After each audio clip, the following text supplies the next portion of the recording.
তো হ্যালো বন্ধুরা, স্বাগত আমাদের চ্যানেলে। আপনাদের সঙ্গে স্বাগত জানাই আমি আমার নতুন ভিডিওতে। তো আজকের ভিডিওতে জানবো আমরা কর্কট রাশির সম্বন্ধে। তো দেখতে পাচ্ছেন রাশি চক্রের 4 নম্বর বা চতুর্থ রাশি, সেটি হচ্ছে চন্দ্রের রাশি, চন্দ্রের নিজস্ব ঘর। এবং আপনি যেরকম নিজের ঘরে ফিল করেন, সেরকম প্রত্যেকটা গ্রহ নিজের ঘরে খুব হ্যাপি ফিল করে। তো সেই রকমই চন্দ্র নিজস্ব ঘরে বসে রয়েছে। চন্দ্র কিভাবে নিজের ঘরে ফল দেবে কর্কট রাশি, সেটা আমরা আজকে আলোচনা করব। তার সঙ্গে সঙ্গে বলে রাখি, যত সব রাশি বাদাই রয়েছে এগুলো আমি কভার করব। যেমন সিংহ রাশি বা সূর্য বলতে পারেন বা রাজা বলতে পারেন, এটাকে আমি কভার করব।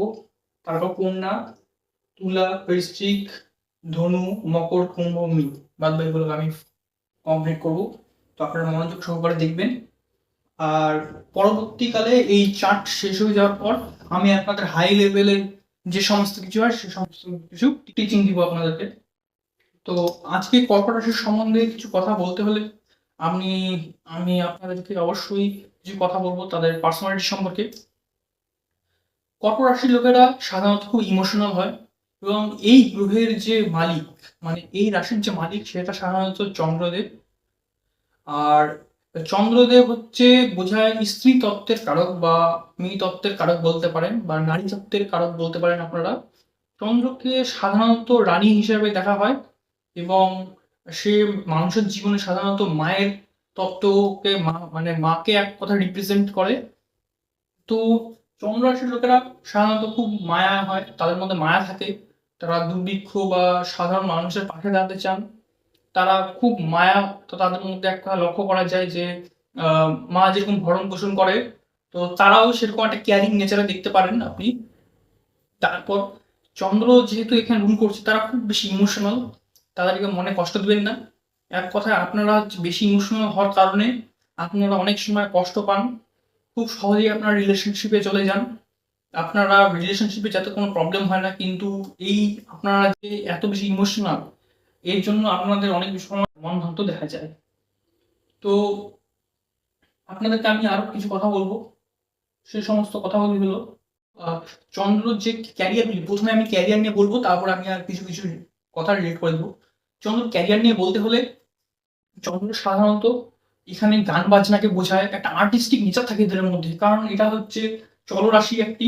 এনারা কিন্তু ঘুরতে খুব ভালোবাসে। যাই হোক, এনারা যে ট্যুরিজম থাকে, ট্যুরিজমের ব্যবসা এনারা করতে পারেন। তারপর যে কোনো কাজ যেটাতে ফ্রি মাইন্ডেড, বা ধরে নিন সাইকাট্রিস্ট, বা যে কোনো কাজ যেটা লোকের জন্য আপনি হেল্প করতে পারেন, এরকম কোনো, বা এনজিওতে কোনো কাজ।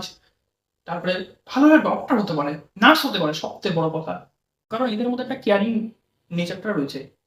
এবং এনারা সাধারণত দেখা গেছে এনাদেরকে, যে কোনো লোককে যখন কেয়ারিং করে, নিজের মায়ের মতো করে কেয়ারিং করে, নিজের ফ্যামিলিকে পুরো আগলে রাখে।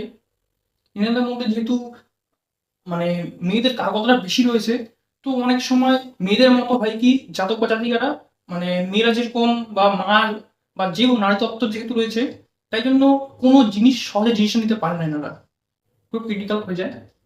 এবং যেহেতু এখানে 4 নম্বরটা রয়েছে, তো আপনি বুঝতে পারছেন 4 নম্বরটা কার, সেটা হচ্ছে রাহু। মানে রাহু যে রয়েছে, তিনি সব থেকে খুব স্পিডে আর কি এনাদের উপরকে ইনফ্লুয়েন্স করতে পারে। 4 নম্বরের লোক খুব সহজেই কর্কট রাশির লোকেদের ইনফ্লুয়েন্স করতে পারে, কারণ তারা খুব ইমোশনাল, তাদের ইমোশনের সাথে খেলা করা খুব সহজ কর্কট রাশির লোকেদের সাথে। এবং এটাও দেখা গেছে, তারা তাদের মতো ক্যারিয়ারে তারা যদি ফুডের ব্যবসা করে, ফুড বা রেস্টুরেন্ট, ফুড রেস্টুরেন্ট, তারপর বড় বড় আর্টিস্টিক নেচার, যেমন কারণটা শুক্রের কিছুটা তত্ত্ব থাকবে এনাদের মধ্যে, কারণ শুক্র একটা নারী গ্রহ, এনারাও একটা নারী গ্রহ।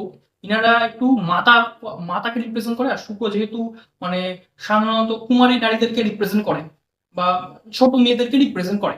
কিন্তু চন্দ্র যেহেতু মাতাকে রিপ্রেজেন্ট করে, তো এখানে একটু ইমোশনালটা একটু বেশি হয়। তারপর ইনাদের খাওয়া দাওয়া বা এর সমস্ত জিনিস মোটামুটি স্পাইসি হলে খুব ভালো লাগে। তারপর ইনারা লং ট্যুরে যেতে খুব ভালোবাসেন, কারণ চন্দ্র রয়েছে এক জায়গায় স্থির থাকতে পছন্দ করে না। এনাদের মন খুব চঞ্চল, এক জায়গায় টিকে থাকে না কখনোই। তারপর এখানে বলা যাবে যে চন্দ্র যেহেতু 4 নম্বর ঘরে রয়েছে, 4 নম্বর ঘর তত্ত্ব কিন্তু যেহেতু চন্দ্র, তো 4 নম্বর ঘর দিয়ে আমরা বুঝি যে সম্পত্তি, জমি, বা বলতে পারি আমরা লাক্সারি গাড়ি বাড়ি, তো এই সমস্ত কিছুর একটা চাহিদা এনাদের মধ্যে লক্ষ্য করা যাবে। গাড়ি, বাড়ি, তারপরে একটা ইমোশনাল ভাব তো আছে। নিজের মাতৃভূমির প্রতি একটা ইমোশনাল ভাব এনাদের লক্ষ্য করা যায় যে যেখানে সে জন্মগ্রহণ করছে বা যেখান থেকে সে ছোটবেলা থেকে বড় হয়েছে, সে মাতৃভূমির প্রতি একটা তাদের মধ্যে একটা টান লক্ষ্য করা যায়। তো ক্যারিয়ার কথা তো আমি বললাম, পার্সোনালিটিও বললাম। তো শেষ পর্যন্ত আমি কয়েকটা রেমেডি বলবো। এনারা সাধারণত শিব ভক্ত হন। সোমবার দিন করে আপনি শিবের পুজো অবশ্যই করবেন। মহাদেবের পুজো করলে আপনার যে মন যে চাঞ্চল্যকর ব্যাপারটা সেটি অনেকটা কমে যাবে। তো এই জিনিসটা আপনি করবেন। আর সবচেয়ে ভালো কথা, আপনার দুমুখী রুদ্রাক্ষ ধারণ করতে পারেন। কারণ দেখুন, চন্দ্র হচ্ছে এমন একটা গ্রহ যার জন্য সেরকম করে কোনো স্টোন নেই। যে কোনো আপনি গ্রহ দেখুন, তাদের কিন্তু একটা নিজস্ব একটা কিন্তু স্টোন রয়েছে। কিন্তু আপনি অনেকজন বলবে যে মুক্ত কিন্তু একটা স্টোন না। মুক্ত কিন্তু একটা জীব রয়েছে, সেখান থেকে পাওয়া যায়, একটা প্রাণী থেকে পাওয়া যায়। সেটা কিন্তু কোনো প্রাকৃতিক স্টোন না। চন্দ্রের কিন্তু সেরকম ভাবে কোনো প্রতিকার হয় না। কারণ চন্দ্র আড়াই দিন পর পর একটা করে রাশি বদলায়। তো তাকে ক্যাচ করা কিন্তু খুব কঠিন।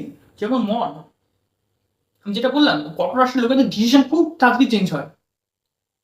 তারা কখন কোনটা কি করবে মানে বলে পাওয়া যায় না।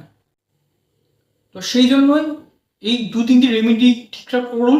আর আপনি মায়ের সঙ্গে ব্যাপারটা ভালো করে করবেন। তার কারণ মা মানেই আপনার কর্কট।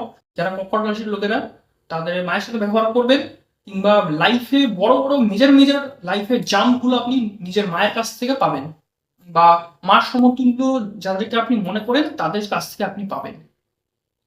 তো আজকের ভিডিওটি কেমন লাগলো আপনাদের অবশ্যই আপনারা কমেন্ট করে জানাবেন যে কতটা রিলেট করতে পারলেন আপনি। এর পরের দিন আমি বাদ বাকিগুলো বলবো। তো আজকের ভিডিওটা এতটুকুই। আশা করি আপনাদের ভিডিওটা ভালো লেগেছে। আর ফেসবুকে দেখে থাকলে ভিডিওটি প্লিজ চ্যানেলে একটু ফলো করে দিবেন এবং একটি লাইক অবশ্যই করে দিবেন, যাতে আমার একটু সুবিধা হয়, যাতে ভিডিওটা অনেক অনেক লোকের কাছে পৌঁছয়, কর্কট রাশির লোকেদের কাছে, বা অন্যান্য ভিডিওগুলিকে আপনারা শেয়ার করতে পারেন ওই রাশির জাতক বা জাতিকাদের, যেহেতু তারাও তাদের একটি হেল্পফুল হবে। তো আশা করি ভিডিওটি ভালো লেগেছে। আজকে পর্যন্ত এতটুকুই। দেখা হচ্ছে পরের ভিডিওতে। ধন্যবাদ।